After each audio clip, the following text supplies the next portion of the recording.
Welcome to Ninon Speaks. I'm your host, Ninon de Rosa, and my co-host is AJ Dean. Sit back and enjoy the show. Welcome to Ninon Speaks. I'm Ninon de Rosa, your host, and I have the incredible, wonderful AJ, who is my co-host.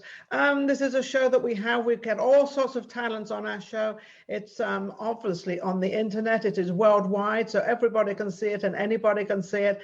And whoever would like to participate on the show and come on it and be a guest, you're more than welcome.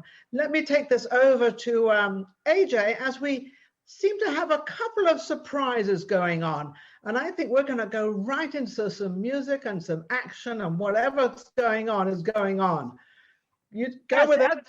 Absolutely. Thank you so much, Ninon. And I just want to introduce our wonderful A Legends show tonight. And we want to welcome two of our legends. We have Grant Philipo, who is a burlesque legend, performer, dancer, singer, stripper, model, actor, fashion icon, and CEO, creator of the Las Vegas Showgirl Museum. And he is an absolute icon and a legend, and he has beautiful gowns there at the Las Vegas Showgirl Museum.com. Check that out. It has a fun store, a great shop with masks and t-shirts you can buy. And we also have Georgette Dante. Hey, Georgette. Georgette Dante, who is a legend also in the burlesque industry. She's the woman of many talents and creator of GD Productions, and which is her independent film company. And Ninon, I think she has a special performance. She does. We're going to see all sorts of, I don't know, we're going to have some tricks, some dancing, and then we're going to go over to the costumes and the cabaret side. Go for it, Georgette. Start doing your thing.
Okay, well, thank you so much, Georgette, for that amazing performance. And now we want to introduce the amazing legend himself, the man, and my friend, Grant Philipo. Hello, Grant. How are you? How are you? How I'm are you, so thrilled. Ninon? I'm absolutely amazing. All the better for seeing you and all these beautiful costumes you have behind you. It's just amazing. And you cease to amaze me of how you progress every day, every hour, and you never give up and you keep moving forward. So what's going on, Grant? Give us some updates. Well, right this minute, they're going to show you a few other. You switched it back. There you go. It is showing you a few other things. This is the premiere appearance of the $1 Million Gown. I don't know if you see that dress that's revolving in the back on top of the piano, but you're the very first person that's been allowed to actually show it on air. Can we have a close-up of it, do you think, Grant? Probably not. That's okay. He wants a close-up of it. Oh, he can do it. He can do it. I just want to give a shout out to the amazing professional behind the scenes, our tech support professional, Victor James. He's absolutely fabulous. He is a cameraman and in the film industry, and we just want to shout out and give recognition and acknowledgement to him. Thank you so much. Incredibly good at it. But actually, they're musicians, the fans of Jimmy Century, and they are 3-time Grammy nominated group, and they are absolutely phenomenal. If you ever get a chance to see them perform, they are well worth the trip wherever you have to go. Well, I would love to see them on my show and give them some PR and give them some, whatever we can give them. I'd love to do that. I think they were on your show a couple of years ago. They were a couple of years ago. Yeah. We're going to have them back again. Well, and speaking of people that are on your show, someone that made sure that I let you know that she misses you is April March, the First Lady of Burlesque. April. My dear, dear close friend, who would be absolutely upset if I didn't mention her. And God knows I was going to mention her about every 2 minutes and drive you nuts. But I decided, no, I'll be nice. I'll behave. Give her my love and thank her so much. And April March is definitely a legend. She's an absolute incredible woman. But I'm looking at all these women in burlesque, and there's so many of them were such icons. But April, I think, was one of the biggest ones out there. No, she and Tempest, are the biggest ones that are still alive. Yes. And April, of course, was a true star, just as Tempest was. I would just like to acknowledge Georgette coming back. Georgette, you look amazing. Your magic tricks were absolutely wonderful. And your dancing, I don't know, how do you do all this, Georgette? You're something else, I'll tell you. I don't know. I love what I'm doing. I love what I'm doing. That's the main thing. And it shows. Back to you, Grant. Grant, last time I saw you, you were opening up a museum in Vegas. Is that still happening, and how's that coming along? Well, we weren't opening up a museum at that time. We were still are trying to get a public venue. There is a building that I've wanted for a couple of years that just recently opened up. Whether or not we get that building, it's a little complicated because the land that the building is on is owned by the county, and the building itself is separately owned by a different company. And they did try to auction it off, but because the county owned the land, they didn't get any interested parties. But I'm hoping and praying no one will buy that way. The way it's situated, no one will buy it, because you got to do with Vegas, and I don't know how easy or how hard that is, but I do know, because I do real estate, I know that it's very, very hard to get through all the hoops and the loops and everything else. It's a pain, absolute pain. Well, and Fred Domaney, who, you and I were with him at the Pepper Mill, he's working on that right now to see the possibilities of that opening up. Of course, we did, since the last time I saw you, it was just costing us so much money to have 4 warehouses with all of our collection there that we did get an enormous one, a very big storage facility that's fully air conditioned and climate controlled, and it moved everything that was in those units into that. So now everything, the sets from Jubilee and all the fabulous shows, Casino de Paris and what have you, all that stuff is being protected. Of course, it's still costing us money, but it actually ended up costing less. All in one place. And so hopefully we're going to put all our prayers out there. Absolutely. Now, Georgette, I understand that you are putting together a movie. And through the grapevine, I heard that you and I are going to be the of this sport club, nightclub, burlesque club. I don't know what it is. And AJ is going to be the manager. Did I read right? Yeah, you ready? You want to hear it? Are you ready? I know what I'm doing. Okay. It's going to be a movie about legends of burlesque, and Dusty Summers will be in it. Dusty's writing the story right now for it. Legends of Burlesque, which I'm also a legend. So is Dusty Summers. And you're going to be the owner of the club, and I'm going to be the owner of the club. We're going to own the nightclub. And AJ's going to be the manager. You there, hon? Oh, that's going to be a laugh. You and I own one club. This is. It's not. That's not. Wait a minute. That's not all of it, honey. Oh. We're going to be gangsters. You and I are going to be gangsters, and so is AJ. She'll be the younger days. I always wanted to be a gangster. You're going to be a gangster, honey. That's why I put the hat on just now. The hat? I'm getting ready. But go and get my hat. Where's my hat? I got to get. Oh, we're going to look. First base, we got JC. He was on your show a few days ago. He was. He designs clothes. Yes, he does. And I was at a meeting with him yesterday. We're going to start designing clothes for you, and also for myself, and also for AJ. Well, I just want to say one thing. Can I say something? I only want to work with Grant Philipo. Well, honey, I understand that, but Grant's got so much other going on. He really does. He's more, and AJ, CJ, he's new in the business, and he's got fresh ideas. It's going to be clothes more. His is more beautiful, elaborate, beautiful wardrobe and headdresses. These are big gangsters type situation. And I saw some of the designs. I'm very happy with CJ. And also we're going to work with JP Morgan. Well, wait a second. Isn't Grant going to be in this movie? Grant has to be in the movie. Well, if he wants to be the man gangster, we're always fighting with the man gangsters. That works just fine. Dr. Grant, what do you think about this? Do you want to be a gangster? Well, we'll see what happens. You never know what the future's going to hold. But I wouldn't mind having, making costumes for AJ. I'm sure she'll look fabulous. I know she likes to wear costumes, so that works.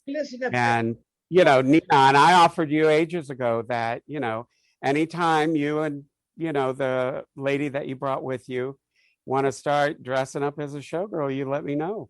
Oh, I want Grant in the film. Ninon. Well, Grant will be in the film then. I mean, but nobody ever asked Grant. Grant, I'm asking you now. Maybe.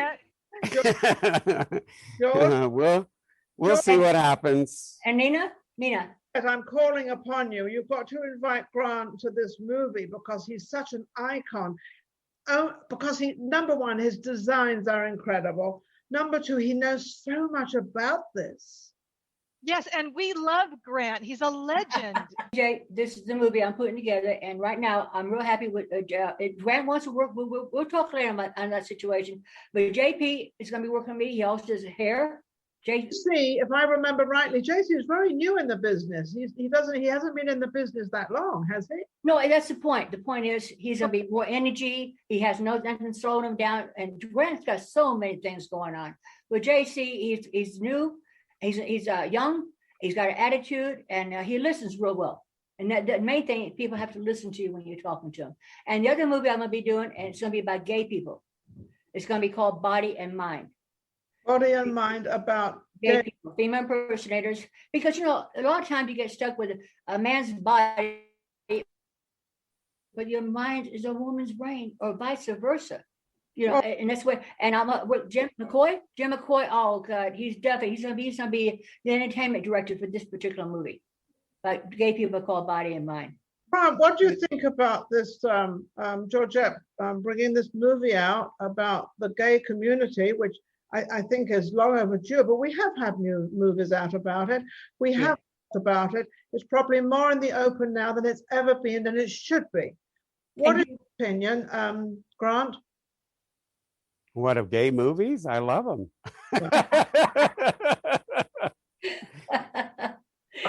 I want to say more detail because I don't know the correct word to bring out, but more, I think so people understand, as Georgette just said, we have a man's body, but we feel like a woman. We are a woman and feel like a man. So I don't know how any of that works, obviously, but I think for you, Grant, you would understand this a little more than certainly me. Well, I have definitely had my moments of, dressing up and having a great time as the look of a woman. I know a lot of people that, are trans and have gone through the process, and some of them that go maybe halfway or whatever the situation is. It's a lot different. People think just because you're gay, which, surprise, I am, that I should know exactly what it's like for all of them. And the only way I know is through them telling me what it's like. And experience who you are. It's more. Well, I think it's really important that the people that, if they are going to be involved with this, then they need to be people who have actually experienced it and have those feelings and have done all of that, because you can disrespect people's life so much by doing something uneducated, by just assuming that things are a certain way. And I think when you learn what their lives are like, and I've known so many people that have gone through complete sex changes. My lead showgirl ended up marrying a prince from India, and nobody in a million years would ever have thought that she had ever been a man. And in her mind and soul, she never was a man. And fascinating, incredible performer. And there's been a lot of people in our industry that either have complete sex changes or go halfway there, and it's something that's very important to them. But gay men, that's not 100% part of it, because it seems to me, I'm only talking on my side, it seems to be a very delicate subject to talk. Well, for me, it's been very delicate, because I would hate to say the wrong thing and put it the wrong way, because I'm very open with everything. I don't care colors, I don't care language, I don't care what sex anybody, it doesn't make any difference. I acknowledge all of them, and I think everybody plays a part in this world, or whatever part it is they play. And right. I think, and it doesn't really matter. Actually, it's nobody else's business, to be honest, but everybody. Right. Like Miranka, I just want to mention Miranka. We were talking earlier, right, Grant, about her wonderful life and her journey and how hard it was for her. Is that right? Well, and the other thing that's amazing and great about her is there are many people that go through the process and live their lives as the opposite sex that they were born. And, some of them never, ever divulge that this is a part of their life. Marinka was fortunate enough that she, had come to terms with it and was proud of the fact that she, had gone through all of this. And I don't think, it's kind of like when people say, oh, gay is a choice. It is not a choice, and neither is somebody who, wants to change their birth sex. It's something that it happens. It's inside of you, and it has nothing to do with a choice. There is no choice. It'd be just like, saying to you beautiful women, oh, well, you should, go this way. You either feel it or you don't feel it. There's no, nobody tempting you is going to make it happen. It doesn't matter. Georgette, you sort of opened this conversation up by talking about making a movie like this. So now you've listened to Grant, myself, and AJ. What do you feel about our opinions on what we are kind of talking about, especially Grant, because he understands this better than anybody? No, Nina, I think I fully understand. I'll explain to you why. My stepfather, since I was 6 years old, he was gay. He was born gay, and he married my mother, which was very confusing for my mother, because he should have never told my mother So I lived with that my whole life, and my father being totally confused because his mind was completely different from what his body matched. But you know, he loved my mother, but he was a gay man. So I totally understand. So I have an understanding because I lived it. Plus, I worked. You got to realize I'm performing now 70 years since age 3. Yes. I worked in my days. The reason I told you I want to do movies about gangsters because in my days nightclubs were owned by gangsters. Yes, they were. And I also was involved with John Gotti for many, many years. John Gotti. So I see clubs were owned by gangsters. So when I was 12 years old performing, I started stripping. I was 12 years old in the carnival. My parents on a traveling nightclub in the carnival, and our show seated 1,000 people. And how I got my strength and muscles from putting up Terradine carnival rides and driving semi trucks, and driving tent stakes in the ground and working 18, 20 hours a day and going 2-3 days at a time with no sleep. So I've been born and raised I was born in Ringling Brothers. So my whole life's been around show people. When you were 12 years old and you were stripping, did you understand what you were doing and why you were doing it? I started performing at age 3. Yeah, but as a pretend midget with the makeup and the bleached blonde hair, sometimes black hair, and the washcloth with the boobies. So I worked as a pretend midget when I was 3 years old until 6 years old. So yes, I did understand because I started performing at age 3. And when I was 7, 8 years old, I was a geek in the carnival, biting chickens' heads off as a geek. In carnival, a geek means a wild girl from Africa crawling on her belly like a reptile. And they throw the chickens in there, and the snakes, when they died off, I had to be the one that played the geek. And I would actually take a razor blade and act like I was biting his head off, jump up and down like crazy, and throw things at the people, and a rope tied around my ankle. And in the carnival, our show, I was 12 years old, no hair in the cootie, no hair. Took eyebrow pencil, draw hair, so I can do a complete strip. But I stopped taking my clothes off when I was 19 years old. I didn't take my clothes off anymore because in the Ringling Brothers circus I was born in, I did acrobatics. Fire breathing since I was 4 or 5 years old. Fire tossers on a bra. And my booty, I twirl two fire tossers here and 2 back here. 4 fire tossers at one time. And the fire eating since I was 4 or 5 years old. So I've been playing growing up and working 18, 20 hours a day since I was 3 years old. And driving a semi-truck since I was 10 years old. So yes, I do totally understand about the gay people and the gangsters and the burlesque people.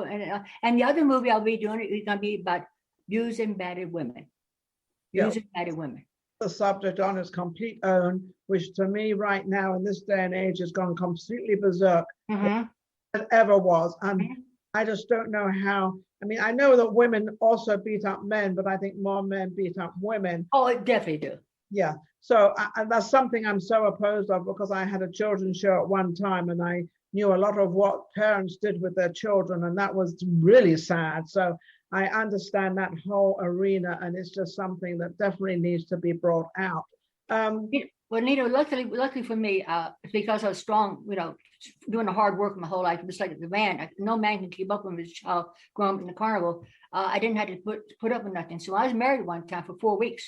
Oh, why so long? Yeah, well, I'll explain why. He tried to stick. I was drawing pictures in a restaurant, which having something to eat, and we went back to the motel. He kicked the door in because he'd left the key at the motel out of the restaurant. Stupid stuff. They took the pencil, tried to stick it in my throat. Oh, wow. Yeah. So the carnival people, we don't mess with carnival people. Don't give us no SH or be no IT. So I took the brass knuckles out of my pocketbook. Normally I don't carry a pocketbook because I was married. I normally be in my back pocket and blue jeans in the carnival and cowboy boots and a hat. And I put it on. I broke his nose, his back jaw, 4 ribs, and his ring finger. I want that ring off his finger. I'm going to be nice to you, Georgette. I don't. Oh no, we're fine. But see, the movie I'm going to be doing about legends of burlesque, and not legends. Excuse me. Back to the abused and battered women. I'm going to have a bunch of strong, healthy women, strong, and a lot maybe burlesque entertainers that will be playing the actors. And I'm also going to use a lot of homeless people for the movies as well. Homeless people, because a lot of people, they not just crazy in the head, they're getting crazy because they're living outdoors. But there's a lot of people who are able to do it. I'm gonna make sure they got work after they play the movie and the movies, and maybe whatever they're capable of doing, we're going to use them for that reason. And the abused and battered women, we're going to have a place underground in Las Vegas. Well, they do. They live underground a lot. Well, I know, but we're going to have the movie. We're going to take these men underground. After when we find out who they messed up with the woman, we're going to grab the guy, take him underground, and do him the exact way he did the woman. Teach him a lesson. Teach him how to be a better person. See, my mother used to beat us severely in the carnival. She had nerves are bad. Just spit in my face and choke me, just silly things. But working 2 days, 3 days, and no sleep, they took it on my brother and myself. She tried to apologize one time for the severe beatings, the chokings and the spitting and just stupid things. But that's the way it was. My brother, she tried to apologize. My brother said to my mom, Mom, if you knew better, would you done different? Yeah. Well, that's the point. If people knew better, they would do different. They would do different. Grant, let me go over to you. I'm going to put it this way. You're both actually in the entertainment business in one way or another. And both of you have kind of gone through very different roads, but also very, very much the same. When you listen, Grant, to Georgette's story, it's pretty rough and it's pretty, how she was performing at 3 years old. You can barely talk or walk or whatever. What goes through your mind, Grant? Well, we do have a lot of similarities between us because I produced circuses in Mexico, touring circuses. And, there isn't, if anything, to me, her getting such an early start in show business, in that environment, because I know what the environment is like. Now, I didn't work carnivals, the carny system, but I did work circuses. And it is such a magical world to be there. When I did my first circus in 1993 in Mexico, I absolutely fell in love because it is a city within itself. All the people that are in there, their families, the children, the parents, the grandparents, they all live in that environment. They have very little to do with each city that they go to because they have their own little world. And for me, it was the most beautiful thing I ever saw, because although many of them, the peons, that's what they call them, had, horrible situations where they would sleep in these metal boxes underneath of these enormous tractor trailer trucks with no cushions or anything. And, I'm always the fatherly type or motherly type, depending on who it is. And, we had Easter. Well, they didn't know how to celebrate it the way I did. We had a Easter egg hunt, and I had seen these poor people that worked so hard from morning to night, setting up the tent, tearing it down, moving from city to city. I mean, just unbelievable. And, I was by myself. I didn't speak much Spanish. So I would always grab the animal trainers, the kids that worked for him, and the other people that were ushers and the people that sold all of the popcorn and things like that. And I would take them to Chinese restaurants and have 15, 20 of them. And they're like, oh, you're so generous. Well, of course, the money was phenomenal when you consider what the peso was worth when I was down there. But for Easter, it was so neat because we would take these people from Argentina, people from Venezuela, all these Mexicans, you name it, all of these people that lived in this unique, beautiful world, and this gigantic circus tent. And we hid these plastic eggs everywhere. And I had gone to the United States side, to the border, and I bought all these enormous air mattresses. And, because I just couldn't stand seeing them sleeping on a hard metal thing. So I definitely appreciate the world of carnival and circus because I was there. I know what it's like. I know how hard it can be and how even small things like taking a bath is next to impossible unless you have a hose. And, that's not great. But of course, you have to look wonderful. And the other thing, I don't know if all places are this way, but in Mexico, it was so incredible because I'm telling you, Ninon, these families that didn't have a lot of money, I don't know how their parents did it, but they must have had a cookie jar somewhere and they would save that money. And the night that they would go to see the circus, those kids of theirs, didn't matter how many they had, they were dressed in the finest gowns. It was like they were Cinderella for one night. And the little boys in their little suits. And they would take them and they would sit in these boards that were lashed on to a metal frame that you could fall through and break your ankle, you know. And they, for one night, would spend every bit of money they could on those kids so that they got everything they wanted. And they treated them like $1 million. And you could see the joy in the parents' faces that they were able to do that for these children that they were so proud of. And just working in that environment, all the times when I had to pay the hotel bill to get all the dancing girls from England and Russia out because they had taken their luggage and they wouldn't let them go because the promoter didn't pay for it. It was all worth it. It was all worth it just to be around that environment, around those people, to see that much love. And of course, I did it several other times, and every time it was the same thing. So being in that world is something that people should be envious of Georgette for. It may have been harder on her because none of the circuses I worked in did you have to bite the head off of a chicken or something like that. But the reality is, it was a wonderful environment. Let me go over just like shows. Georgette, we're talking about circus and carnivals. What's the difference in a circus? Circus are trapeze and elephants, and they're more of an entertainers. Carnival people were more. See, I was born in Ringling Brothers. From the time I was born until 6 years old, my mother married a carnival man.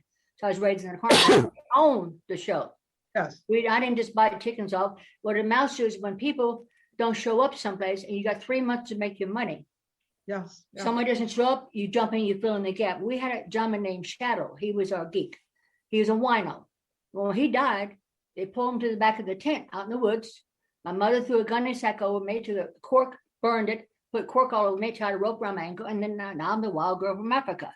So you see, so what I'm saying is, true carnival people, no matter, you learn how to do everything. It's like I'm capable of doing almost anything because I was born and raised in it. And what I'm preparing to do now with David Williams and Elizabeth, the movie I did, the last movie I was in with Antonio, I played the grandmother of a famous opera singer. The day the virus hit, it was supposed to be released. Of course, it didn't get released. So Elizabeth she also played in a movie called Finding Godell. She played in the movie, but she also was assistant director. So what I'm doing now, I'm gonna start doing short films, like 6-7 minutes long. So I'm starting to get my people together, a crew, and get people organized. And then I need $80 to $100 million to do it correct. I'm gonna start with commercials for television first, because commercials they're fun. I love commercials because they're hip. It don't take as long to do them either. And I'm also gonna have a recording studio, and I'm also going to be making movies, but more movies for television and not so much for movies, because right now I think television is the way we need to go. Now, Georgette, since we don't have very much time left, I'd like you to shout out, how can people reach you and how can they help you and how can they fund you? Make it as you can. Okay, listen, you can find me Georgette Dante, Georgette Dante Hotmail. Okay. And my friend Elizabeth just set me up, and I have US Bank, and it's called Zelle, Zelle. Is that how you pronounce it? Zelle. And my birth name is Dale, Dale, Elaine Baker, Baker. And my phone number, 702-750-4866. So it'll help us if people start helping us financially to start putting money in my bank. We can start doing these short films and start getting people organized, where we can start doing movies like the movie with yourself as well and AJ. Let me now go over to Grant. Grant, we don't have much time, so let's get you. How can people reach you and help you with your project, with the museum and everything? Well, the newest thing that's happened for us is we've been approved of by Amazon Smile. So anybody who ever buys anything at Amazon, if you want to help our nonprofit, which is the Society for the Preservation of Entertainment History, you can put us as your nonprofit, and they give, I believe it's 1% of whatever you purchase through Amazon. It will go into our nonprofit. And of course, you can go to Las Vegas Showgirl Museum.com or just showgirlmuseum.com, or go to Facebook and look us up there as well. Okay. And we are open again to the public, so we're by appointment only. So if Okay. you contact us and would like to see the collection, just give your us a call.